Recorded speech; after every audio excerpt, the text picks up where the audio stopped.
مولا علی شیر خدا نے اپنی زندگی ساری 9 سال کی عمر تھی جب کلمہ پڑھا، 9 سال حضور نے سب گھر والوں کی دعوت پکائی، اور جب سب لوگ آ گئے سارے خاندان والے، تو فرمایا میں اللہ کا نبی ہوں، کون کون میری مدد کرے گا؟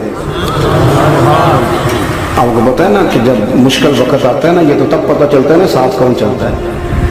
امیر آدمی ہو نا جس کے پاس 10 کروڑ روپیہ ہو، اور وہ اپنے مکان کا تیسرا لینٹر ڈالنے لگے نا، تیسرا، تو سارے بڑے بڑے لوگ آ کے پوچھتے ہیں چودھری صاحب کو ضرورت ہوئی تو بتانا، پیسے پوچھے۔ تو غریب آدمی کی چھت گر جائے تو اسے کوئی بھی نہیں پوچھتا، بلکہ جن سے تعلق ہوتا ہے وہ بھی موبائل بند کر لیتے ہیں، وہ کہتے ہیں اس میں واپس کیسے کر دیں۔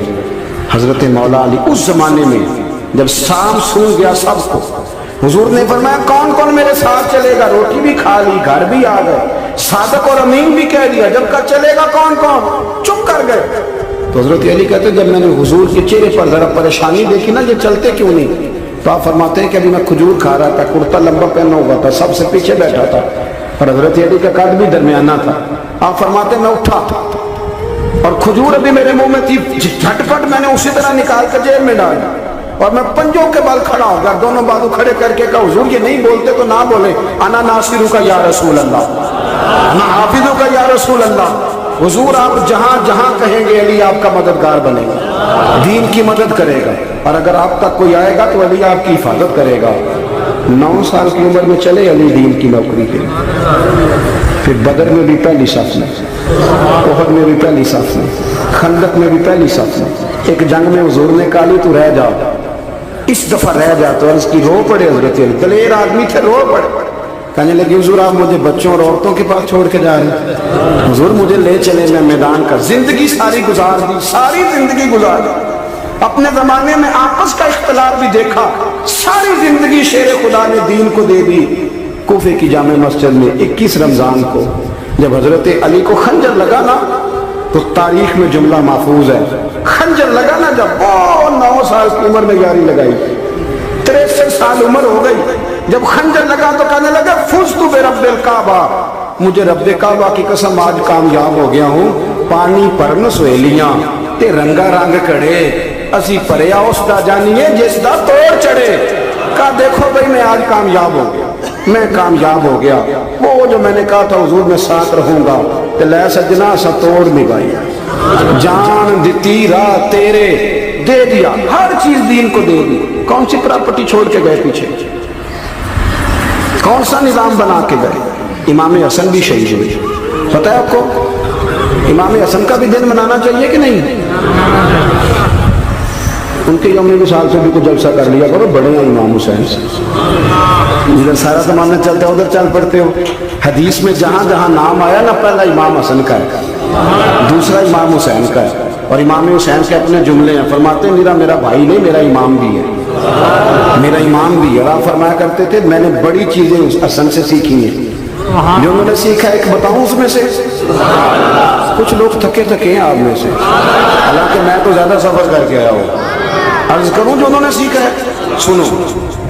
امام حسین خود بتاتے ہیں، فرماتے ہیں کہ اب میرے بھائی نا امام حسن اپنی ایک بیوی کو طلاق دینا چاہتے ہیں، اختلاف شدید ہو گیا، بعد طلاق تک آ گیا، مجھے پتہ چلا تو میں پہنچا، میں نے کہا بھائی جان کیا اختلاف ہے بھابھی سے، سنا طلاق دینے لگے، فرمایا ہاں طلاق دے دوں گا، چلی گئی ہے لے کے، فرمایا بتائیں غلطی کیا کیوں دے رہے ہیں؟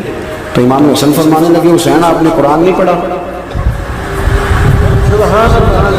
میں نے کہا جی پڑھا ہے، بتائیں۔ کہنے لگے اللہ فرماتا ہے ہن لباس لکم وانتم لباس لہن، مرد عورتوں کا لباس ہے، عورتیں مردوں کا لباس ہے۔ فرمایا میری بیوی میں کوئی کمزوری ہوگی تو میں پردہ ڈالوں گا کہ دنیا کو بتاؤں گا؟ امام حسین کہتے میں نے اٹھ کے بھائی کا ہاتھ چوما، میں نے کہا آیت میں نے پہلے بھی پڑھی تھی، تفسیر آج سمجھ میں آئی ہے، تفسیر آج سمجھ میں آئی ہے، میرے بڑے بھائی نے سمجھائی ہے، سمجھ میں آئی۔ کہتے کچھ دنوں کے بعد امام حسن نے بیوی کو طلاق دے دی، میں پھر آیا اور میں نے کہا میرے شانوں والے بھائی آپ بھی بتا دیں کیا مسئلہ تھا؟ تو کہتے میرا ماتھا چوما میرے بڑے بھائی نے، اور کہنے لگے حسین چھوڑ، وہ غیر محرم بیوی ہے، میں کسی غیر کی باتیں تیرے ساتھ کیا کروں، طلاق دے دی، غیر محرم ہو گئی، اب اس کا ذکر کیا چھیڑنا؟ کہتے میں سمجھ گیا، کہ میرا بھائی قرآن کی اس روح کو جانتا ہے جو حسین تک بھی پہنچ رہی ہے۔ بھائیو، امام حسن رضی اللہ تعالیٰ عنہ، آپ کو پتہ ہے یہ کائنات کا وہ عظیم شخص ہے، حسن ابن علی، وہ عظیم ہستی ہے جس نے تاج چھوڑ دیا، تخت چھوڑ دیا، پر نبی پاک کی امت کو جوڑ دیا۔ نبی کریم نے ان کو اپنے ساتھ بٹھا کے کہا تھا، صحیح بخاری میں موجود ہے، کہا یہ میرا بیٹا حسن سید ہے، یا مسلمانوں کی دو جماعتیں لڑیں گی تو یہ صلح کرائے گا۔ حضرت امام حسن نے تخت چھوڑا، تاج چھوڑا، لیکن مسلمانوں کو آپس میں اتنی بڑی قربانی، اتنی بڑی قربانی۔ یہاں تو بھائی چھوٹا سا مسئلہ ہوتا ہے، مسجد میں اچھے بھلے امام صاحب نماز پڑھا رہے ہوتے ہیں، بچے پڑھ رہے ہوتے ہیں، اور مسجد میں تو تقریباً 15-20 چودھری تو ہر مسجد میں ہوتے ہیں۔ تو پنڈ تو نہیں ہیں جی؟ چلو اللہ کا شکر ہے جی، اتنے نہیں تھوڑے نے، چلو اللہ کرے وہ بھی نال ہی لڑ جائے، درویشی چنگی چدرا دا کی کرنا ہے۔ تو ویسے میں نے دیکھا ہے تھوڑی سی جو کسی شہر کی بڑی مسجد ہوتی ہے اس میں 15-20 چودھری ہوتے ہیں، اور مولوی صاحب کی مجبوری ہے سب کی مان کے چلنا، دو کی نہ مانے قاری صاحب، دو کی۔ اب وہ یہ نہیں دیکھیں گے کہ دین کا نقصان ہو رہا ہے، مسجد کا مسئلہ ہے، بچوں کا مسئلہ ہے، ان کو تو ذات کا مسئلہ ہے، میری نہیں مانی جاتا چھٹی۔ تو خدا کے بندو، ہم 2 منٹ کے لیے چدراہٹ نہیں چھوڑتے، دین کا نقصان کر دیتے ہیں۔ امام حسن نے پوری حکومت چھوڑ دی، پوری حکومت۔ اتنا بڑا سخی کم آپ کو ملے گا جو سخاوت کرے اور نبی کی امت کو بچائے صلی اللہ ہو۔ یہ بات بیان نہیں ہوتی، اکثر نہیں ہوتی، شاید پورے کربلا میں آپ نے نہ سنی ہو، اللہ ماشاءاللہ۔ اس کو سمجھیں امام حسن۔ اور پھر مزے کی بات، امام حسن بھی شہید، انہوں نے زہر دیا گیا، اور جب وہ شدید بیمار ہو گئے نا، زہر اثر کر گیا، تو امام حسین آئے، بڑے پریشان ہوئے، رو پڑے، کہنے لگے بھائی مجھے بتاؤ کس نے زہر دیا؟ تو امام حسن کہنے لگے حسین مجھے شک ہے ایک شخص پر، لیکن شک ہے بھائی، اگر صرف شک ہے تو میں کسی بے گناہ کو بدنام کیسے کر دوں، تمہیں کیسے نام بتا دوں؟ یہ نامعلوم پرچے کراتے نہیں ہم روز نامعلوم پرچے، جس پہ دشمنی ہے اس کا نام لکھا دو، ختم ہوگی بات۔ امام حسن کی تربیت ہے، فرمانے لگے جس پر مجھے شک ہے اس کا نام بتا دوں، تو اگر وہ نہیں تو بے گناہ کا ذکر کیسے کر دوں؟ تو امام حسین فرمانے لگے بھائی جان اگر وہی ہوا تو آپ فرمانے لگے وہی ہوا نا تو حسین پھر بھی تو چھوڑ دے، میں نے رب کے سپرد کر دیا، اللہ بہترین انتقام لینے والا ہے۔ اللہ اتنا بڑا حوصلہ سیدہ کے بیٹے کا، شیر کے بیٹے کا، شیروں جیسا کلیجہ، اتنا دل دریا سمندروں ڈونگے، کون دلاں دیا جانے۔ او بھائی تھوڑا حوصلہ کر، جتن تے ہر کوئی کھیڈے، تو ہارن کھیڈ فقیرہ، اور جتن دا مل کوڈی پیندی ہارن دا مل ہیرا۔ او کہیں بیٹھ بھی تو ہو نا، کہیں تو درگزر بھی تو کرنا، کہ ہر جگہ چھا کے رہنا، ہر جگہ چھا کے رہنا۔ میرے ایک سنگی ہیں، آپ کو پتہ یہ جو سٹیج پہ بیٹھنے والے لوگ ہوتے ہیں نا، یہاں تو اچھے لوگ بیٹھے ہیں، میری طرح کے بھی لوگ، جو سٹیج پہ بیٹھنے کا عادی ہو جاتا ہے وہ نیچے بیچارہ بیٹھ بھی نہیں سکتا، کوئی مسئلہ ہو جاتا ہے۔ میں اکثر کہتا ہوں کہ کبھی نیچے بیٹھ کے تو دیکھو کیا فرق ہوتا ہے۔ اگر کسی بندے کی کوئی شان ہے تو وہ جو سب سے پیچھے بیٹھا ہے اس کی شان ویسی کی ویسی ہے، کوئی کمی آ جائے گی؟ کچھ بھی نہیں۔ مجھے ذاتی طور پر دیانتداری سے کہتا ہوں، مسجد میں بیٹھا ہوں، جب میرے آنے پہ لوگ نعرے لگاتے ہیں مجھے تکلیف ہوتی ہے، میں کہتا ہوں یار نبی پاک کی نعت چل رہی تھی، اس کا ادب زیادہ ہے یا اجمل قادری کا ادب زیادہ ہے؟ چھوڑیں آپ، جو آیا ہے وہ بیٹھ جائے گا، ختم ہوگی بات۔ اور ویسے بھی جو لوگ جلسوں کے لیے محنت کرتے ہیں نا، بشارے اشتہار لگاتے ہیں، مسجد کی صفائی کرتے ہیں، جو لنگر پکاتے ہیں، وہ تو اسٹیج پہ آتے ہی نہیں، حالانکہ زیادہ ثواب تو ان کو ملتا ہے، وہ تو پیچھے چھپے ہوتے ہیں۔ میں کئی دفعہ مجھے پتہ چل جائے نا اس کارکن نے زیادہ کام کیا اس جلسے کے لیے، تو میں اس کے کان میں کہتا ہوں میرے لیے بھی دعا کریں، اس لیے کہ تو نے محنت کی ہے، تیرا اجر اور ہے۔ ہم تو شام سے آئے بیٹھے اور چھٹی کر گئے۔ بھائی تھوڑا پیچھے بھی دیکھیں، نبی کریم کے پورے خاندان کی قربانی ہے، پورے خاندان۔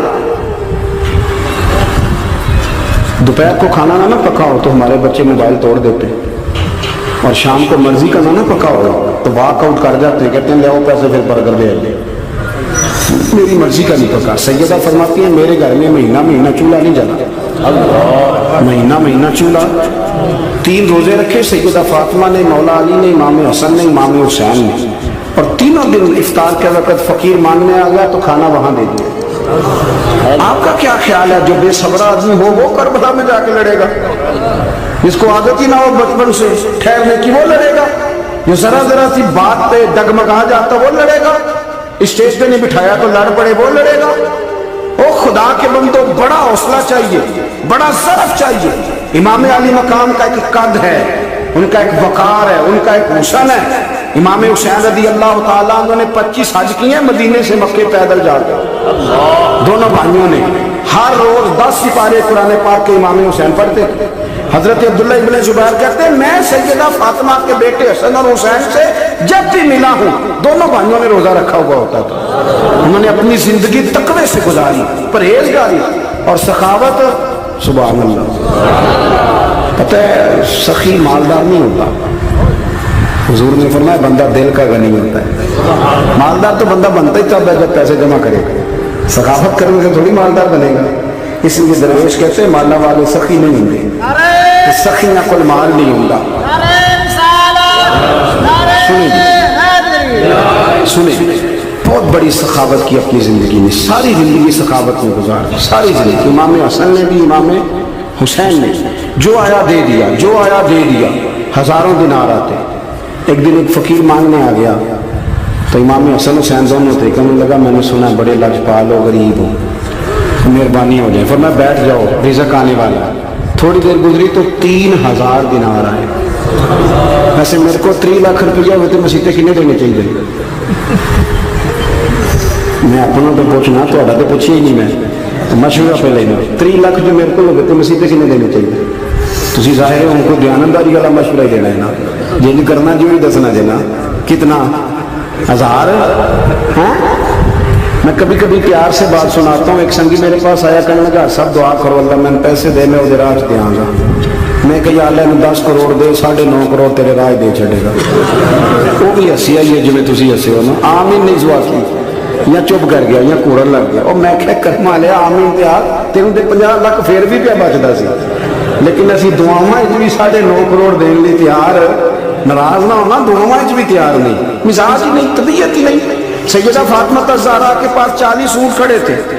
ایک بی بی آئی، وہ کہنے لگی اماں جی یہ جو اونٹ کھڑے ہیں یہ میرے ہیں، اب بتائیں میں اللہ کے راستے میں دوں تو کتنے دوں؟ سیدہ فاطمہ کہنے لگی 1 بکری دے دے۔ تو کہنے لگی حضور اگر آپ کے پاس 40 ہوتے تو آپ کتنے دیتی؟ سیدہ فرمانے لگی میں سارے کے سارے دے دیتی۔ تیرے لیے مسئلہ اور ہے، میرے لیے فتویٰ اور ہے، سارے دے دے۔ 3000 دینار آئے امام حسن اور حسین کے پاس۔ فقیر بیٹھا ہے، فقیر کہتا ہے میرے دل میں خیال تھا کہ 5-10 دے دیں تو میری موت بن جائے گی، پر مجھے نہیں پتا تھا کہ اتنے سخی گھرانے کے پاس آئے۔ 5-10 دے دیں تو موت بن گئی۔ کہتے ہیں امام حسن نے 3000 دینار میری ہتھیلی پہ رکھے اور میرا ماتھا چوم کے کہنے لگے یار میرا تو خیال تھا کہ تیرے انتظار پر تجھے کچھ ملے گا، پر یہ رکھ لے، مجھے پتا ہوتا کہ تجھے اتنا ملنا ہے تو میں تجھے انتظار نہ کراتا۔